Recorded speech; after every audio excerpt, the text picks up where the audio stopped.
Morning बच्चों, आज हम कक्षा 10 में सामाजिक विज्ञान में अध्याय 11 विनिर्माण और उद्योग पढ़ रहे हैं।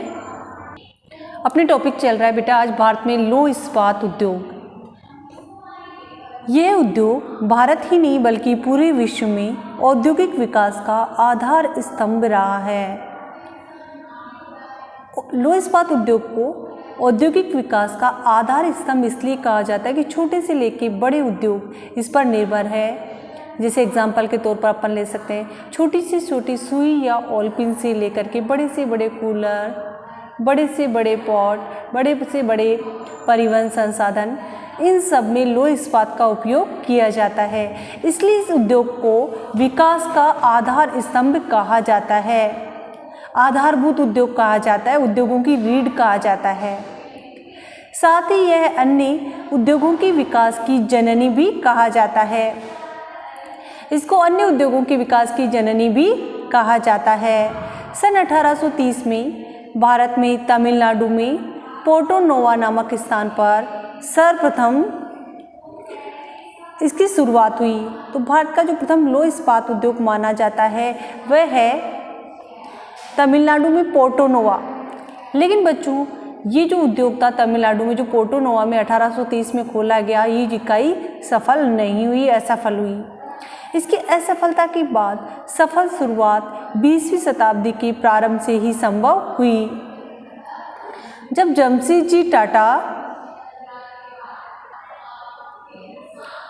1907 में सांची जमशेदपुर में Tata iron and steel company TISCO की स्थापना की।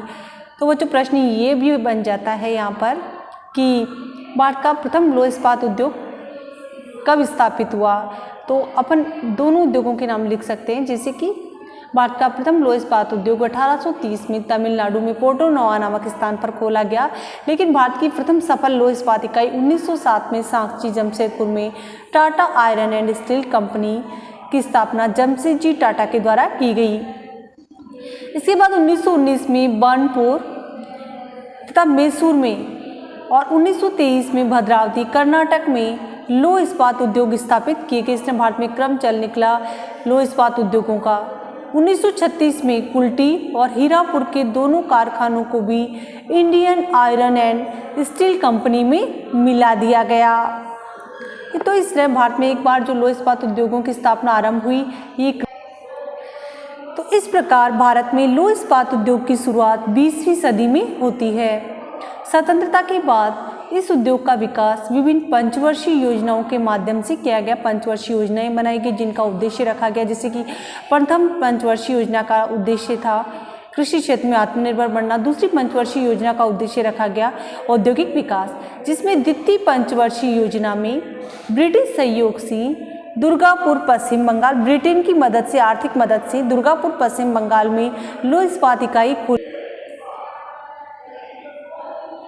जर्मनी के सहयोग से राउरकेला उड़ीसा में तथा रूस के सहयोग से भिलाई छत्तीसगढ़ में कारखाने स्थापित किए गए। द्वितीय पंचवर्षीय योजना का उद्देश्य था औद्योगिक विकास। ब्रिटेन की मदद से दुर्गापुर पश्चिम बंगाल में, जर्मनी के सहयोग से राउरकेला उड़ीसा में और रूस के सहयोग से भिलाई छत्तीसगढ़ में कारखाने स्थापित किए गए।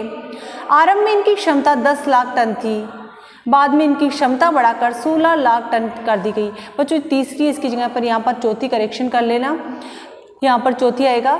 चौथी पंचवर्षीय योजना में बोकारो झारखंड में उद्योग स्थापित किया गया, जो कि एशिया का सबसे बड़ा उद्योग है। अंडरलाइन करना बच्चों। अब यहाँ पर प्रश्न ये बन गया कि एशिया का सबसे बड़ा लौह इस्पात उद्योग कौन सा है। तो इसका आंसर होगा बोकारो झारखंड एशिया का सबसे बड़ा लौह इस्पात उद्योग है। इससे पहले बच्चों अपन ने ये भी पढ़ा था कि एशिया की सबसे बड़ी लोहे की खान कौन सी है, वो भी अपने भारत में ही है, बेला डीला खान छत्तीसगढ़। 1973 में इस उद्योग में गुणात्मक वृद्धि करने के उद्देश्य से स्टील अथॉरिटी ऑफ इंडिया अर्थात सेल की स्थापना की गई, जो देश के सार्वजनिक क्षेत्र के सभी कारखानों के प्रशासनिक कार्य संभालता है।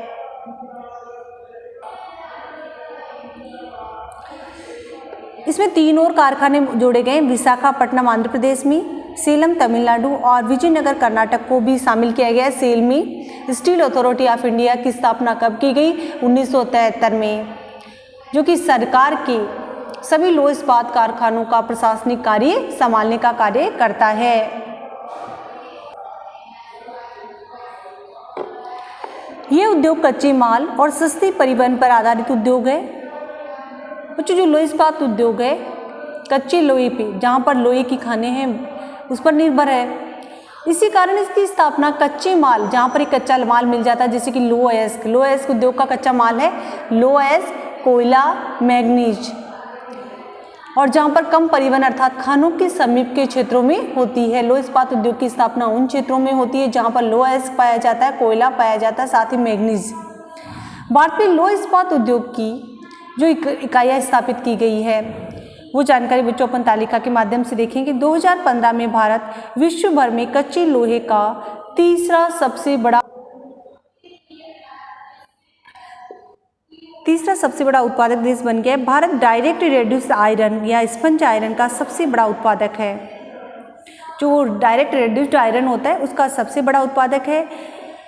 और चीन और अमेरिका के बाद भारत विश्व भर में तैयार इस्पात का तीसरा सबसे बड़ा उपभोक्ता भी है। हम तीसरे नंबर पर उत्पादन भी करते हैं और तीसरे नंबर पर काम में भी लेते हैं। उपभोक्ता अर्थात उपभोग करने वाले जो सामान को काम में लेते हैं। तो इस्पात क्षेत्र देश के सकल घरेलू उत्पादन में लगभग 2% का योगदान देता है और 6 लाख से अधिक लोगों को रोजगार भी प्रदान करता है। अब इसके बाद में बच्चों अपन पढ़ते हैं सूती वस्त्र उद्योग।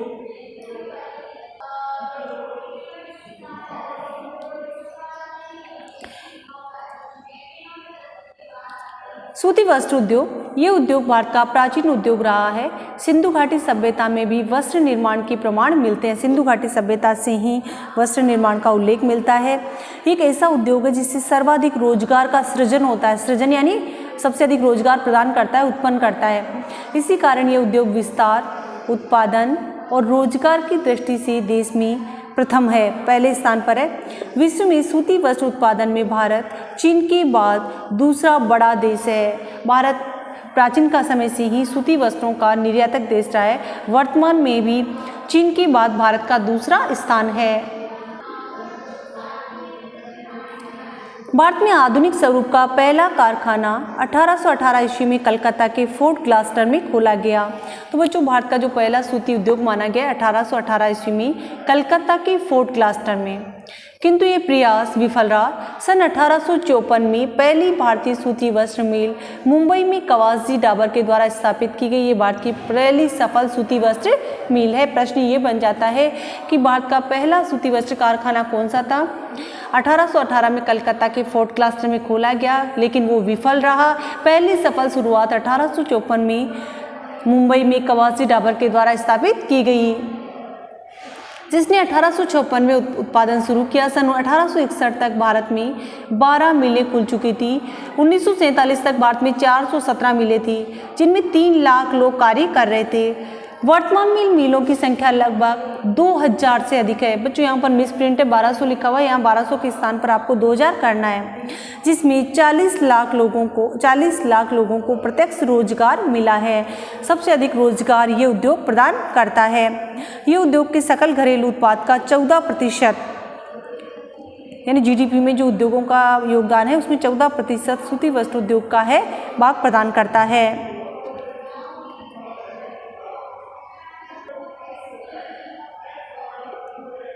भारत में इस उद्योग का स्थानीयकरण कपास उत्पादक क्षेत्रों, सस्ते परिवहन, श्रम और नम जलवायु वाले भागों में हुआ है। कपास जो सूती वस्त्र उद्योग है वह किन क्षेत्रों में स्थापित होगा? जहाँ पर कपास उत्पादन क्षेत्र होंगे, सस्ता परिवहन और श्रम होगा और जलवायु नम होगी। तो इस दृष्टि से जिन राज्यों में सूती वस्त्र उद्योग का विकास हुआ उस बारे में अपन पढ़ते हैं। महाराष्ट्र राज्य का पहला स्थान है। सूती वस्त्र उत्पादन में ये प्रथम राज्य। यहाँ 112 मिलें हैं, जिनमें सर्वाधिक 54 मिलें मुंबई में हैं, जिसे सूती वस्त्र की राजधानी कहा जाता है। तो बेटा प्रश्न ये बन जाता है कि सूती वस्त्र की राजधानी किसे कहा जाता है? मुंबई को। इसके अलावा सोलापुर, अकोला, अमरावती, वर्धा, सतारा, कोल्हापुर, सांगली, जलगांव, और नागपुर में भी मिलें स्थापित है। यहाँ की मिलों में पॉपलिन, मलमल, साड़ी, धोती, चद्दर, शूटिंग व सेटिंग का कपड़ा बुना जाता है। यहाँ पर काली मिट्टी का पृष्ठ प्रदेश और समुद्र की समीपता से नम जलवायु और मुंबई बंदरगाह के कारण इस क्षेत्र में सर्वाधिक विकास हुआ है। यहाँ पर सूती वस्त्र उद्योग के लिए जो आवश्यक वस्तुएं होती है, जैसे कि कपास काली मिट्टी वाले क्षेत्रों में बनाती है, तो यहाँ काली मिट्टी पाई जाती है। नम जलवायु यानी समुद्र पास में है तो जलवायु नम होती है, और पास में मुंबई बंदरगाह, जिसके कारण निर्यात कार्य या व्यापार कार्य भी संपन्न होता है। यहाँ पर देश का 39% सूती वस्त्र का उत्पादन होता है। और जो दूसरा स्थान है गुजरात राज्य का, सूती वस्त्र उत्पादन में ये दूसरा बड़ा राज्य है। यहाँ 135 मिलें हैं, जिनमें सर्वाधिक 67 मिलें अहमदाबाद में है, जिसे पूर्व का बोस्टन कहा जाता है। बेटा प्रश्न ये बन जाता है, छोटा प्रश्न, कि पूर्व का बोस्टन किस नगर को कहा जाता है? अहमदाबाद को कहा जाता है। इसके अलावा सूरत, वडोदरा, भावनगर, पोरबंदर, राजकोट और भरूच में मिलें स्थापित है। यहाँ पर कपास का पृष्ठ प्रदेश, कपास पाई जाती है, सस्ते श्रमिक हैं, पूंजी की उपलब्धता और निर्यात और व्यापार करने के लिए कांडला बंदरगाह, इस कारण इस क्षेत्र में भी सर्वाधिक विकास हुआ है। यहाँ पर देश का 35% सूती वस्त्र का उत्पादन होता है। अब तीसरा स्थान है तमिलनाडु राज्य का, दक्षिण भारत का सबसे बड़ा सूती वस्त्र उत्पादक राज्य है। यहाँ 205 मिलें हैं, जिनमें सर्वाधिक मिलें कोयम्बटूर में है, जिसमें सूती वस्त्र के साथ सूती धागों की मिलें भी हैं। इसके अलावा मदुरई, चेन्नई, पेरम्बूर, तिरुचिरापल्ली, रामनाथपुरम में मिलें स्थापित है। यहाँ पर समुद्र की समीपता से नम जलवायु और चेन्नई बंदरगाह के कारण इस क्षेत्र में सर्वाधिक विकास हुआ। दक्षिण भारत में सबसे ज़्यादा जो सूती वस्त्रों का विकास हुआ है तमिलनाडु में, और सबसे ज़्यादा मिलें बच्चों यहाँ पर कोयम्बटूर में। चेन्नई बंदरगाह है जहाँ से निर्यात कार्य किया जा सकता है। 6% सूती वस्त्र का उत्पादन यहाँ पर होता है। इसके अलावा जो अन्य राज्य हैं बच्चों, वो है मध्य प्रदेश, राजस्थान और आंध्र प्रदेश।